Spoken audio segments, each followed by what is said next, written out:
અત્યારે બહાર તડકામાં નીકળવાનું રહેવા દેજો, કારણ કે જે સૂર્યપ્રકાશ પડી રહ્યો છે એ આપણી ચામડી અને આંખો માટે બહુ જ ખતરનાક છે. જે અલ્ટ્રાવાયોલેટ રેઝ અત્યારે છે એની ઇન્ટેન્સિટી બહુ જ હાઈ છે, 11 પહોંચી ગઈ છે. પણ આ યુવી રેઝ ઇન્ડેક્સ શું છે અને એનાથી બચવા માટે શું કરવું જોઈએ એ જોઈએ આપણે આજના વિડીયોમાં. ગુજરાત સમાચાર સાથે હું છું હેલી. તો જ્યારે પણ સનરેઝ ધરતી પર આવે છે ત્યારે બનેલ હોય છે 3 પ્રકારના રેડિયેશન્સથી. એક છે ઇન્ફ્રારેડ રેડિયેશન, જે પોતાની વોર્મથ આપે છે. બીજું છે વિઝિબલ લાઇટ્સ, જે આપણને જોવામાં મદદ કરે છે. અને ત્રીજું છે યુવી લાઇટ્સ, જે આપણે નથી જોઈ શકતા કે નથી ફીલ કરી શકતા.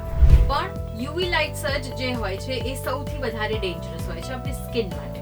અને ધરતી પર 2 પ્રકારની યુવી લાઇટ્સ પહોંચે છે, જે છે યુવી એ અને યુવી બી. આમ તો આ બંને રેઝ આપણી સ્કિનને ડેમેજ કરે છે, પણ અલગ અલગ રીતે. યુવી બી રેઝ જે છે એ એઝ કમ્પેર ટુ યુવી એ રેઝ થોડું વધારે સ્કિનને ડેમેજ કરે છે, અને જેના કારણે આપણને સ્કિન રિલેટેડ ઘણા બધા રોગ થતા હોય છે, including skin cancer. UVB rays આપણી સ્કિનના પહેલા લેયરની અંદર જાય છે અને અંદર જઈને ડીએનએ ની સાથે ભળી જાય છે. જો એને ટાઈમ પર ક્યોર કરવામાં આવે તો રિલીફ મળી શકે છે, પણ જો આપણને ખબર ના પડે અને લાંબો સમય સુધી આ જ પ્રક્રિયા ચાલુ રહે તો એ સ્કિન કેન્સરમાં કન્વર્ટ થઈ જાય. જ્યારે યુવીએ રેઝ આપણા સ્કિનના ઘણા બધા લેયર્સની અંદર જાય છે, અને જો એક્ઝામ્પલ તરીકે સમજાવીએ તો આપણે આપણા બોડીનો કોઈ પણ પાર્ટ આમ પકડીએ તો એ શેપ ચેન્જ કરી લે છે, રાઈટ? પણ જેવું આપણે રિલીઝ કરીએ તો ઓરિજિનલ શેપમાં એ બોડી પાર્ટ આવી જાય છે. પણ જ્યારે યુવીએ રેઝ કોલેજનની સાથે મર્જ થાય છે ત્યારે જે સ્કિનની ઇલાસ્ટિસિટી છે એના ઉપર અસર દેખાય છે, રિંકલ્સ થવા લાગે છે અને પ્રીમેચ્યોર એજિંગ થાય છે, અને સાથે ટેનિંગ અને પિગમેન્ટેશન પણ થાય છે. અને અલ્ટ્રાવાયોલેટ ઇન્ડેક્સ, આના વિશે આપણે સૌ કોઈ જાણીએ છીએ, અને આપણને ખબર હોય છે કે ગ્રીન એલર્ટ હોય, યલો એલર્ટ હોય, ઓરેન્જ એલર્ટ હોય કે રેડ એલર્ટ હોય ત્યારે આપણે શું શું કાળજી રાખવી જોઈએ. પણ આમાં એક સમય મર્યાદા પણ રહેલી છે.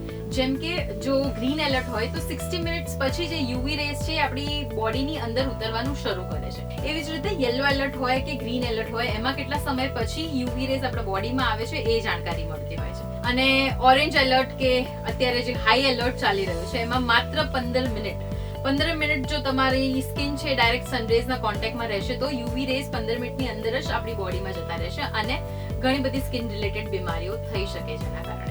સો અત્યારે પણ આપણા ગુજરાતમાં હાઈ એલર્ટ છે, તો આપણે અમુક કાળજીઓ લેવી બહુ જ જરૂરી છે. જેમ કે આપણે જ્યારે પણ બહાર જતા હોઈએ તો આપણું જે ફેસ છે એને કવર કરીને રાખવું જોઈએ, સાથે હાથના પગના મોજા પહેરી લો. એન્ડ ઓફકોર્સ જે યુવી રેઝ છે માત્ર આપણી સ્કિન માટે જ નહીં પણ આપણી આંખો માટે પણ એટલી જ હાર્મફુલ છે.